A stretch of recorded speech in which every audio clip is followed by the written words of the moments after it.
I am going to share with you what, at one point, what a typical therapy session for me and my therapist looks like. Okay?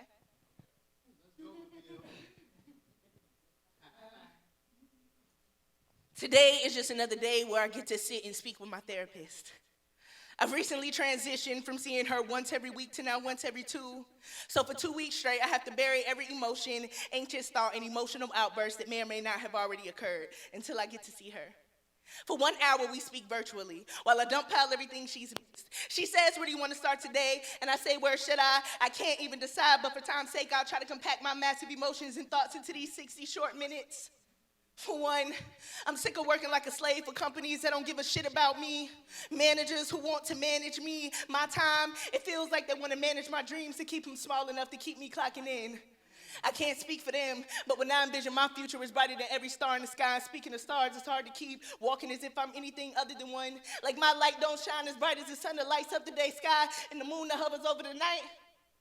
Can't anyone see I don't belong here? The bills is trying to drag me under when all I want to do is sunder the attachment between my need to survive and my freedom to create. I know it sounds like a lot of complaining, but if I'm only getting an hour, I'm gonna use it, because I carry this shit with me throughout the week, and damn it, somebody gonna listen to me? And you remember that guy I met? Yeah. The one I said was different from all the others. The one who showered me with attention and compliments. The one whose eyes I looked into and swore I saw my future. I even wrote him a love poem. It was the first one I had written in years, and I just knew that he deserved every word. You won't believe it. But turns out this nigga got a family. Like a whole 2 kids and a baby mama he kept from me. The man that gave me butterflies and hard eyes didn't even actually exist. He was a counterfeit, a made-up version of a narcissist, a salesman. I wonder if he got commission on the dreams he sold me. He said he prayed for me.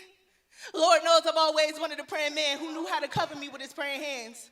He said they had conversations about me when he was alone in his prayer time, but I had to wonder who he was talking to, because the God I know would have never let him near me, would have never told him secrets about his beloved daughter unless he was mine to keep. The God I serve would have never given a stranger that kind of access to me, so clearly he had to have been mistaken.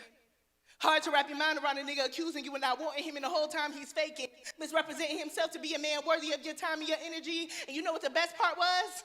It's when it was all said and done, the only thing he could say to me was, why? Why didn't you let me fuck? Imagine. This man, 7 years my senior, changed his demeanor like a light switch. Feeling like he had to spoon feed me lies for a nut. He would have been better off just keeping it a buck. I never been so angry. This church boy just playing a role like he plays his piano. It was effortless, beautifully. He serenaded me with songs of deception. I need to know why after so many heartbreaks, I'm still receptive to false images. Is that the lesson?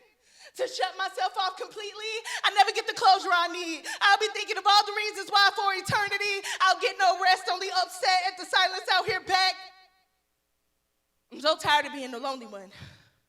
It seems like everyone else gets to be the lucky ones, the ones with intentional love stories. And yeah, they had the challenges, but nothing like the brick wall I keep circling and walking into. Why do I know heartache so well? We walk hand in hand, and every time I think this is it, heartache, I never have to see you again. I walk in the door, but on the other side is patiently waiting. And then eventually, I am consumed with thoughts of my daughter who watches mommy's journey like a movie. She gets a first row seat to every encounter, and my experiences shape her vision. I don't want to be the reason she sits on a call like this with her own therapist. Emotions running a mile a minute because of something I failed to teach her. I hope my darkest moments don't overshadow the brightest ones. I hope she will know how much I love her. And speaking of my love for her, I have something to admit. I hate my daughter's father. He don't do shit for my kid. If I still do it all over again, I'd still do what I did, because if I didn't, I wouldn't have had her in the end. But man, I don't want him anywhere near her. I can't stand the thoughts of his actions and lack thereof in his absence, making her feel unwanted.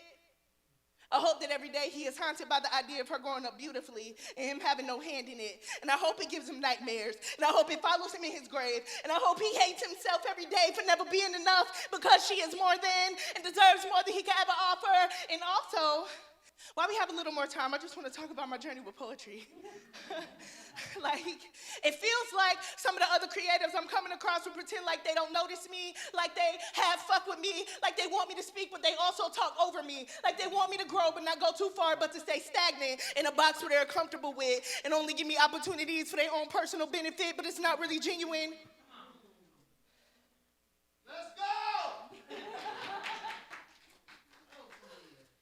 It feels like every quadrant of my life is moving fast, and some days slow. And I'm just trying to catch my flow. And maybe I'm scared of making the wrong moves, and maybe I'm scared of making the right ones too. So now that I told you everything, maybe you could tell me what to do, because it don't seem right for one person to be responsible for all this, right? Like, as my therapist, do you only provide insight, or is there an action plan? I know that therapy is just an assist. I know the man with all the answers, but I just can't seem to hear him these days, and honestly, I can't say that I've really been trying. Because the last time I thought I heard him, I ended up crying because what I heard didn't align with my reality, so naturally something is wrong with me because my hearing is off. So I've come to this session placing the weight of my emotions with the expectation of you filling the only pair of shoes that you could never. Is that our time? Has 60 minutes gone by that quickly? It was barely enough time for me to tell you everything, let alone enough time for you to fix me. I guess that's what I get for talking to the only person I shouldn't be talking to. You can help me sort my thoughts out, but the healing isn't up to you. That's outside of your job description. I guess mending broken hearts isn't in your resume. Just schedule me for another 60 minutes in 2 weeks. Maybe after some journaling and praying, I'll have something different to say, and even if I don't, just schedule me anyway. Thank you.